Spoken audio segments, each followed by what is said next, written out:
What that? Double coverage. Double coverage. Double coverage. Mama, we made it. The network picked us up. We're like established now. We need the signs that says like clap, cheer, laugh. J-Mac here, D-Mac to the right. Welcome to Double Coverage. Mama, we made it. What's up, everybody? Welcome to another episode of Double Coverage with the McCourty twins. I am Jason McCourty, your host. On the other side of me, D-Mac, Devin McCourty. Welcome to our show where we try to give you a behind-the-scenes look as NFL players who are also trying to do so much off the field. You guys know you can catch us on your favorite podcast streaming sites, whether it's iTunes, Spotify, YouTube, all of those great things. Make sure you subscribe, and you can find us on social media, Instagram, Twitter, Facebook, at McCourty Twins. Dev, Happy New Year. Not New Year's, just New Year. It's not just one New Year. Happy New Year. How did you spend New Year's Eve? Was you at the club? Did you hit a restaurant? Was you kissing at midnight? How did you spend your New Year's? Was I popping bottles? Better know it. I was popping bottles. It was probably, I think, about 8:25. We turned on YouTube. They had the 10-minute countdown for the kids. Music was thumping. We popped out the big champagne bottles. We had the Magnums. If you ever been in a club, we had the Magnum champagne bottles. So around 8:30-ish, pop, that confetti went flying everywhere. My wife had a regular popper, but me, Mommy, Hosea, we had the champagne bottles. The kids had the little poppers. Man, confetti everywhere. The ball, no real ball drop, but around 8:30, it was live in our household, man. We held it down New Year's Eve. By midnight, I was asleep, but it's still all good. You was asleep? Nah, I was up. Kids were up. The whole house was up until midnight.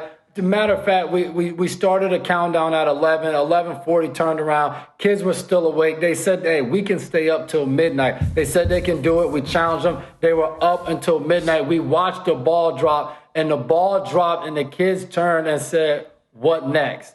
Is that it? The ball doesn't blow up? I'm like, I hope not. There's a lot of people out there. So New Year's Eve was a lot of fun. Brought it in with the family in the living room in our pajamas, just like we did last year. And I know a lot of other people out there did New Year's Eve exactly the same. For those people that were up in the club, I hope you have fun. And I hope you wore your mask, because it's crazy out there in these streets. I'm sure Omarion was out there dancing with y'all in the club too. So be safe and welcome everybody to 2022, to a new year. Let's be great. Hey, Dev, let's talk a little bit. And this isn't even football. Let's talk about the Super Gremlin, Antonio Brown. Decides on Sunday. He does a farewell to MetLife Stadium.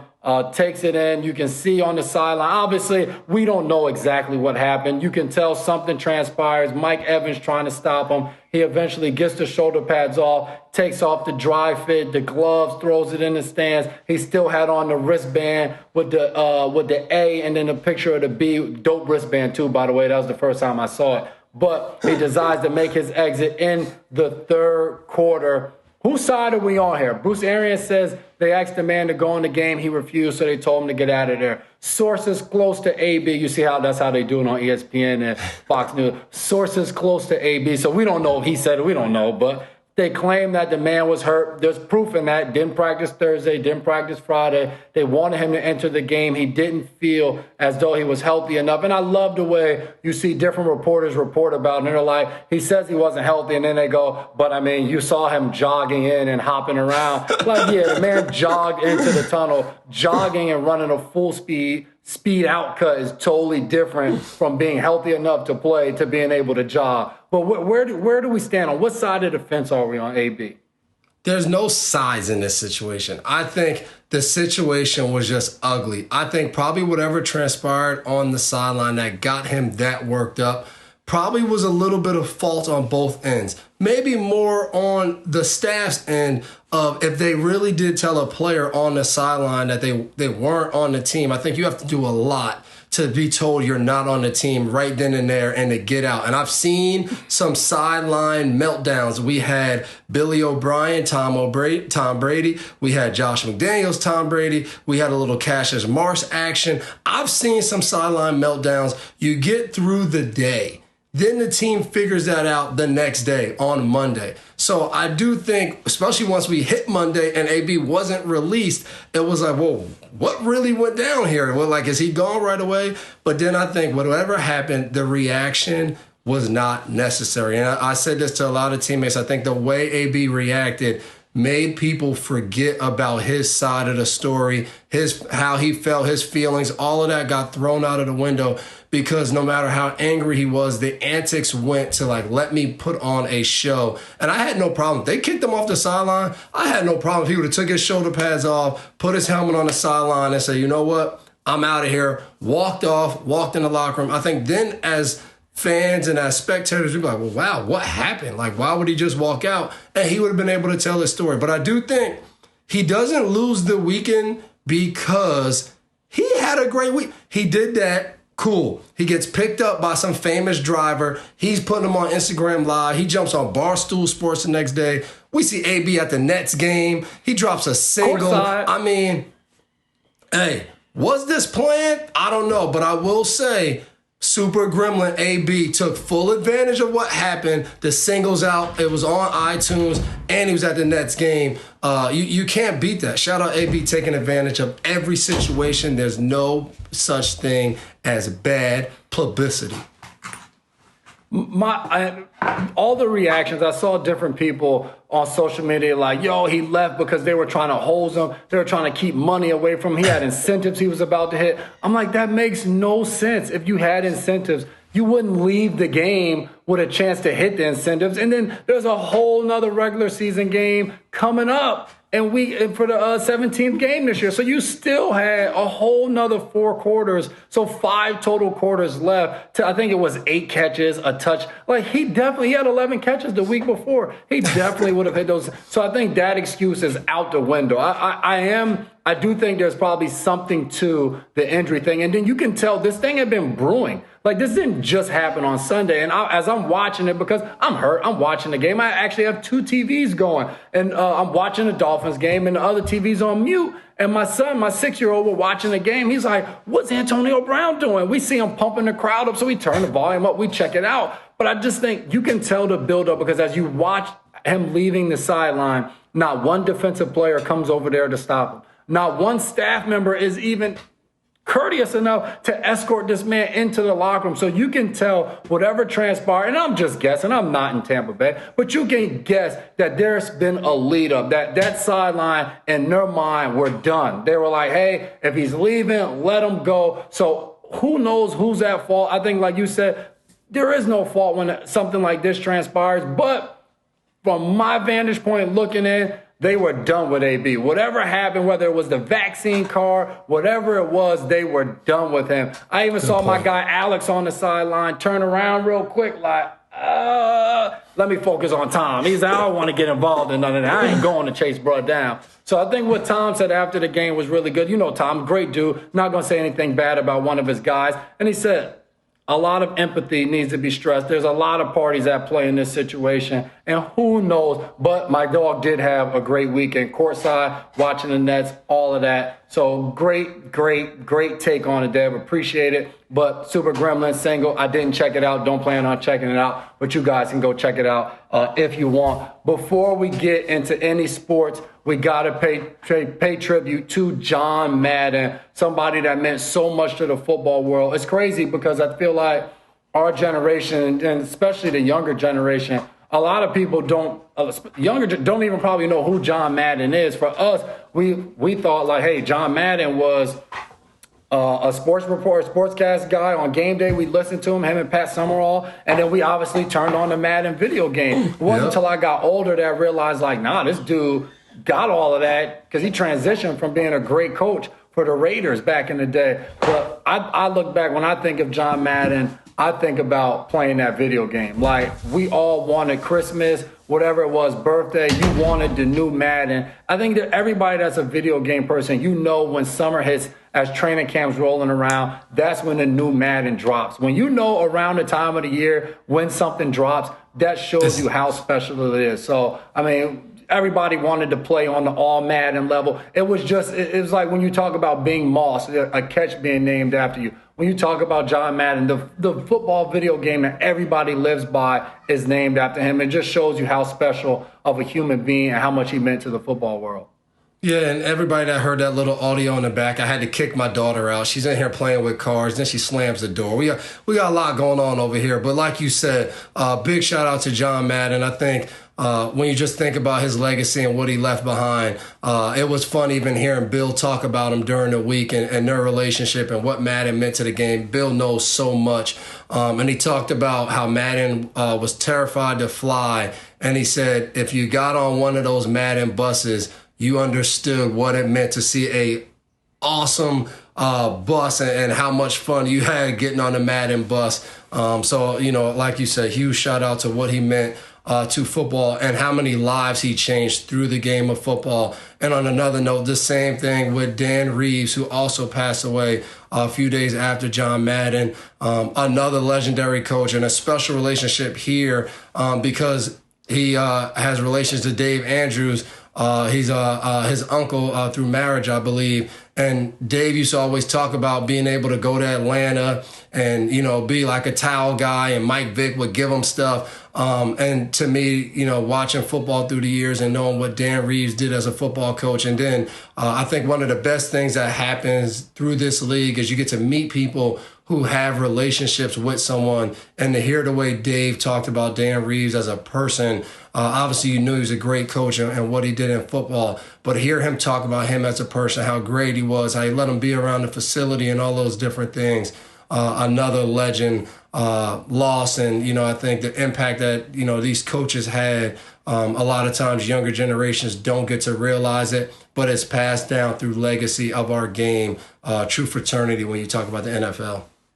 For sure. And when you talk about legacy and you talk about legends, we lost Betty White right before we brought in the new year. Somebody that was just, I was a Golden Girls fan. My wife put me on. She was hilarious. You saw Betty White in so many different TV shows, movies, different things of that nature. Was truly a legend. Somebody that inspired and did so many things in our country, in our world, that people look up to and admire her for. So just was about to hit 100 years old, but rest in peace, Dan Reeves, John Madden, and Betty White, three living legends who was on our earth for so long, that inspired so many people. And like you said, left a legacy that all will remember and honor them through. So rest in peace to them, and condolences to their families. Let's get into. Go ahead, Dave. No, I was going to say, and we need to apologize if you had any bets on this Houston Rockets game. I'm sorry. Kevin Porter Jr., Christian Wood, they get into it with John Lucas, one of the assistant coaches, pretty known assistant coach through the NBA. Yeah. And Kevin Porter says, I'm out of here. He clears it, leaves the arena. Christian Wood, not having that. He goes back out there, but he refuses to check in the game. One of my friends tells me he had a 25-leg parlay. Why he had 25 legs on a parlay? Don't really understand. Don't know why. But 25, and he missed it. Why? Because Christian Wood didn't have 15 points and 8 rebounds because he didn't play in the second half. We apologize to all bettors. These guys weren't having it. Who knows what transpired? I don't know. But not a good day if you bet on anything in that Houston Rockets game concerning those two good players. Yes, coaching. Could you see something like this happening in the NFL? Coach, we don't know what happens, but reports say the coach called out certain guys, assuming he called out those two guys. Could you imagine going in at halftime, Bill calls somebody out, Flo calls somebody out, we need better from you, we need you to step up, you did this, you did that, blah, blah, blah. Could you see that guy saying, you know what, you go out there and throw the ball, coach, you go make the tackle, because I'm out of here. I feel like that's the difference, NBA, NFL. That is not happening in the NFL. Unless maybe you said it to AB, he might be at it. Yeah, I don't know, man. I think it matters, the player, the coach, the relationship, all of that. I know in my 12 years, I couldn't imagine that happening in our locker room. I can see people, like I said, I can see people getting into it. But, but I do, like you said, I hate when reports say they got challenged. Like, no one truly knows what happened. But I think it's very hard for players, the relationship you build with the other players. And we talk about all the time in our locker room, like, we go play for each other, for the guys that put on the pads and play, not for the coaches. And it's no knock against the coaches. The coaches spend a lot of time coming up with game plans and doing all of that, and they have an essential part of the game. But the players go and play the games. They have to make adjustments. They have to do those things.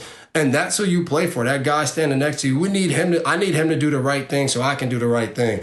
And that's who you play for. So I just can't imagine players deciding because of a person on the sideline who's not playing to be like, because of you, I'm not going to go help my guys out that trust me and need me out there and need, me to be accountable to them. I'm not turning my back on them. Now, I might curse you out as a coach and get fired up, but I'm still going to compete with my guys. That's how I see it, no matter what sport it is. Yeah, I think, like you said, relationship is huge. If you don't have that relationship and you don't feel like the coaching or the critiquing came from a positive place or in your best interest, I could see a guy saying, you know what, like, especially a team that's struggling this year, this is a build-up thing. And they might have been like, you know what, I'm out of here and we'll deal with it or some other time. John Wall's on the team. He's not playing. There's probably a lot of stuff going on in Houston right now. But the one thing we do know is they are not winning a lot of basketball games. And winning cures all. Yes. And when we speak about winning, curing all, Pittsburgh won, which could possibly be Big Ben's last game at Heinz Field. He hasn't really said he's retiring, but everybody's saying, yeah, it could be. He is. The way he looked at the game, you saw the game. It looked like the last game, teary-eyed. The dopest part of it for me was watching at the end. He just looked like he didn't have words for the moment, and that shows kind of how special that moment was.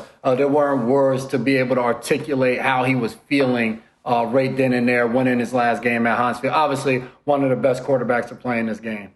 And can someone get Chris Long? Chris Long was tweeting all game. He was mad because T.J. Watt wasn't getting enough credit for how close he was to closing in on the all-time sack record of tying it 1 sack away after a 4-sack game. And, so me, student of the game, text my guy Chris Long because knowledgeable, one of the better DNs of my era playing in the NFL, great player.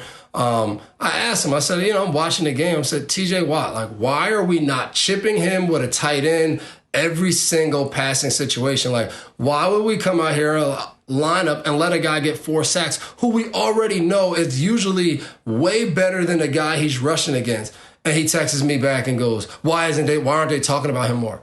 I'm like, bro, Big Ben has played 18 years in Pittsburgh. He's won Super Bowls for them. He's competed at a high level. He's going to be a first ballot Hall of Famer. And he's playing his last game at Heinz Field.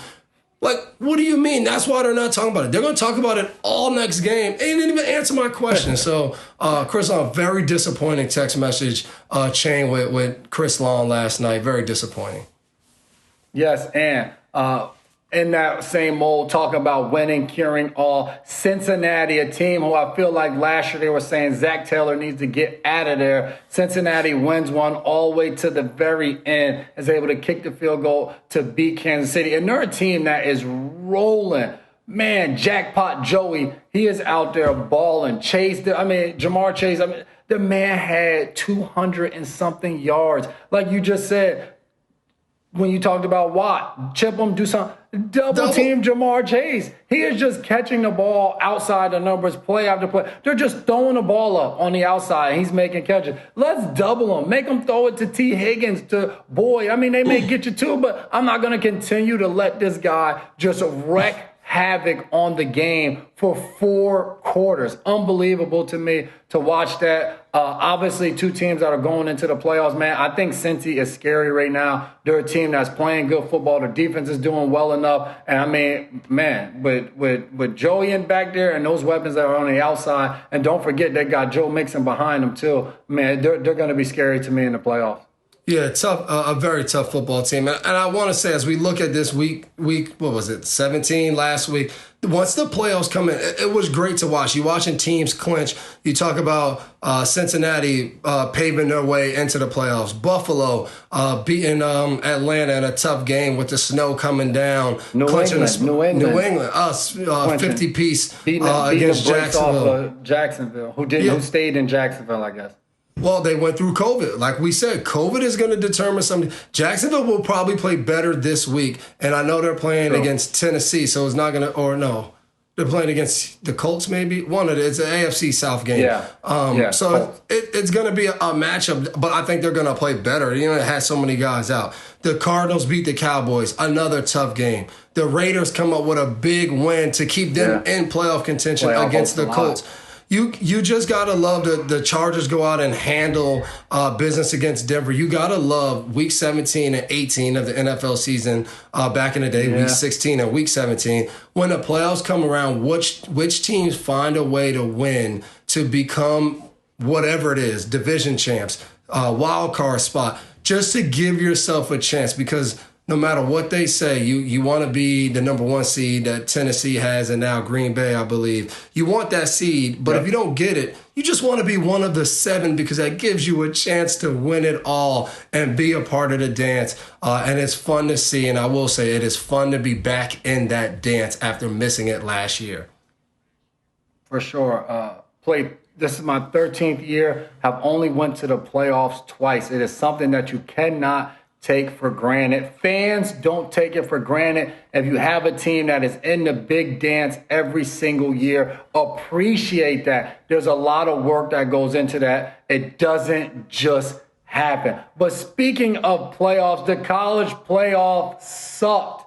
Both games were trash. Alabama beat the brakes off Cincinnati. No, they didn't. Cincinnati. The game was not good. It wasn't great, but Cincinnati purely looked like a team that belonged, but they just didn't have enough because they played one of the best teams in college football. That's what it looked like. Whereas Michigan looked like they had the score was 27-6.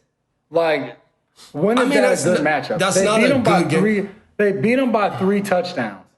As I said, they just didn't have it. I mean, maybe I'm saying that because you turn on the next game, Michigan looked like they had no business in the college playoffs. I mean, they just did nothing all game until the fourth quarter once Georgia took all of the starters out. That was the first time you watched, well, okay, Michigan finally made some plays.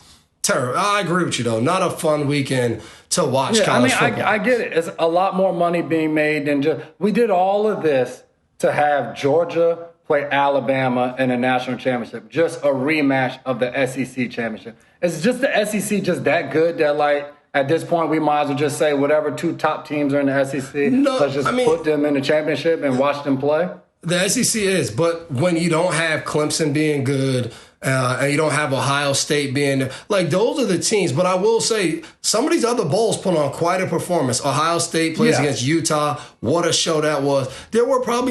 Michigan probably didn't deserve to be there. Cincinnati represented the small schools, and it was good to see that happen.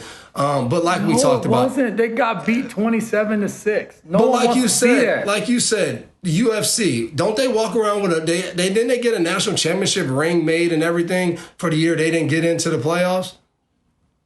Yeah, UCF. My bad. You call them UFC because you know it. They shouldn't. I mean, I'm here. We got Shaquem Griffin. We're talking about football. He's talking about the national championship year. Tua comes in there and is like, wait, you guys really think you're national champions? Like, it was laughter in the locker room because it's true. Like, Alabama's, the Georgia, these different teams, LSU's, like you said, Clemson for a while, but it's just a different brand of football. And I went to the smaller school. I was at Rutgers. I would have loved to play in a national championship game or to get into that college playoff. I don't feel like Cincinnati helped the case by showing up there, and it wasn't 50-something to something, but it was only 27-6. But it's still, like, I want to see a good game. So I'm looking forward to the Alabama-Georgia game. Hopefully it's better than the last, and that it's a good game. It goes down to the wire. That's what I love about the NFL. There's not many 50-10 games like you guys had this past week. There's not many blowout games like that. It happens at certain times. Certain teams don't match up well or in a bad spot, injuries and all that other stuff. But That's what I love about it. The parity between teams. It's a lot of close games, hard-fought games, no matter what records are. You watch the Jets this past week take Tampa Bay to the wire. It took a Brady 2-minute drive to put the game away, which is beautiful to watch. I mean, when I talk about taking things for granted, there's nothing better than watching Brady in a 2-minute drill get down there, score the touchdown. You just know it's going to happen, but it's just beautiful to watch. It's like watching it in slow motion. Shout out to Tom Brady, the GOAT. Yeah, let's jump in. We could talk Tom Brady stories all the time. Oh, it is Tuesday, so a new Man in the Arena dropped, so I'm kind of hyped about that. Love that show, great show. But let's move into the group chat segment. Let's just touch on it. Joe Judge goes off on a rant and, talked about a lot of different things, 11-minute rant. Shout out Joe Judge, though, friend of the show, J-Mac's next door neighbor out in New Jersey. So big shout out Joe Judge. But we got to get in on the rant. Joe Judge, he hit a lot of things. Other coaches, cowards. Talked about players wanting to be there. Talked about players who left still wanting to be there. He hit a lot of different things. And at the end of the day, I think all He's Giants changing the culture. He's changing the culture. Patience. What did Matt Rule say? It's like Jay-Z. It takes 7 years, whatever that meant. Patience. And all anybody walked away with was all we want to see, as Al Davis said, win, baby, win. And I think that was the theme. Everyone who heard the rant, they were like, yeah. We just want to see the Giants win. So that will be an interesting thing to watch as we come down to the end of the season. Which coaches remain, which coaches don't. There was already a rumor today that Matt Nagy probably won't be back in Chicago. We'll have to see how it goes.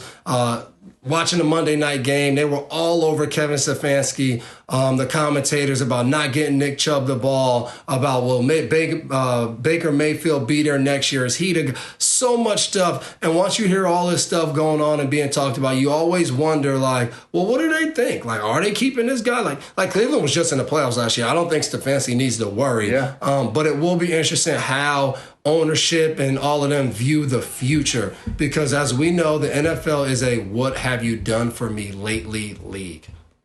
No doubt about it. And Baker Mayfield won't be playing in their last regular season game, or their last game of the season. Has been dealing with shoulder injuries. I think he's going to go ahead and have surgery, which brings up a whole lot of other questions because he's been playing through it. So the decision to now hold him out, I guess playoffs are no longer in contention. So does it make sense to just shut him down? But there's only one more game left. It's crazy. Baker's receiving death threats in Cleveland. Yeah, that's it's wild. just a football game. And what's crazy to me is I played the season in Cleveland, and there's awesome fans there, but they're used to losing. So what's the big deal? You have one winning season, and it's just like, oh, Baker's getting death threats. Why? He came there. At least he gave you one winning season. He did. Why is it his fault? The franchise has been bad for so long. What are we so mad about now? We're used to it. There was a parade the year I was there for going 0-16. They're finding ways to turn negatives into positives. Stay away from Baker, man. Who cares if he can't throw the ball well and they're not playing well? The man is making great progressive commercials. Win, baby, win. That's what it comes down to. That's all that matters. Not mad at Cleveland for being mad. Who you got this weekend? Las Vegas versus the LA Chargers. I think they need, if somebody else loses, they could just tie. And I think they played a later game. So, but if it does come down to winning, you're in. Who you going with? Man, that's a tough one. I think I'm going with the Chargers. Vegas has dealt with a lot of distractions off the field. Another one this week with Hobbs getting a DUI. I'll have to go with the Chargers in that one. Going to be a great game. Vegas is playing really well, figuring out ways to win. And I love when you see a team just figuring out ways to win. I'm going Vegas because I'm rolling the dice. Shout out to that game. Going to be a really good game. What you got? We got Dallas and Philly. I'm going to tell you right here. I'm going Dallas, and I'm going Dallas this reason. Philly had 12 players testing positive for COVID. That's just a sign of they had everybody get tested, get your positive out the way. We're resting the starters anyway, and we're getting ready for the playoffs. So I'm going with Dallas because of that. You I'm can't going beat that. You're going with Dallas too. I'm going Dallas too because all those guys won't be able to practice even if they play. They'll have to show up Saturday, play Sunday. Not a good look. Tough to do. So I agree with you. Dallas will win that game. Yep. And Pittsburgh and Baltimore. Who you got? Does Action Jackson play? If Action Jackson plays, it'll be a competitive game. I'm still going Pittsburgh. They got something to play for, a chance to be in the playoffs. But if no Action Jackson, it's definitely Pittsburgh. I'm going Baltimore. I'm going Baltimore. They're going to win this one. In Carolina, Tampa Bay, we're not even going to talk about that. Yeah, we're not going to talk about that. What's your take?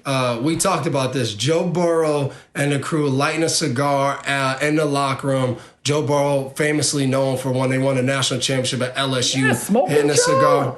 Are we good with that? Playoff bound division champs? Hat and T-shirt game, pull out the cigar? Yes. Yes, if I had a hat and T-shirt in if I had a cigar in 2018 when I was in New England's locker room, I would have lit it too. I would have popped a bottle of champagne. I would have been like the NBA players with the goggles on and the hat through the T-shirt over top. It took me 10 years to get a hat and T-shirt. You saying you would have popped champagne for the Super Bowl, or you're saying for just the playoff? Division. I'm going to the playoffs. This spoiled brat on the other side of me has been in New England. This is his 12th year. 11 times he's been to the playoffs. 10 in a row? He has no idea. Did you win the division all 10 of those years? Not in 2009. Oh, yeah, we did. This is the first, last 2 years, the first time. Every single year. 10 straight years this guy won. He has no idea how hard that is because he didn't have to experience it. Celebrate that division, fellas. You can celebrate it Sunday in the locker room, and you can still show up on Monday and get ready for what's to come. But yes, celebrate those small accomplishments because they lead to the bigger one. The hat and T-shirt after the division leads to the hat and T-shirt after the conference, leads to the hat and T-shirt after the Super Bowl. I lived it. No, keep the celebration minimal. Slow burn. Little celebration, bigger celebration, biggest celebration. Slow burn, like we talked about at Rutgers back in the day. That's my take, and that's where I'm staying at. Just saying. Spoiled. That's like the new generation. Spoiled. They don't know what it takes and how hard it really is. Man, I got one more thing I wanted to ask you. Mike Zimmer on putting high round draft pick Kellen Mond on in the game. He said, I see him every day. Is that a good, what does that mean? I see him every day, he's not ready, or I see him every day, I'm happy with it. I got Kirk Cousins. And then also in conjunction with that, for teams, if you're out of the playoffs, do you use this last game to just throw guys in? Or do you feel like that's disrespectful to the guys? And I'm saying that in regard to you have a guy who's better than a young guy behind him. Do you play that young guy because, hey, the season's over. We don't really care if we win or lose. We just want to see how guys look. Yeah, you get him in there. I'm not saying take the other guy totally out. You respect what he brings every day. But, it's time. I would have been fine if they would have played Kellen Mond in the game instead of, started him in the game instead of putting him in at some point or whatever. Let's see what he can do. Let's let it rip, And they were in a little different situation because they had a chance to still be in with a win. But when you get a quarterback high, at some point you got to see what you got.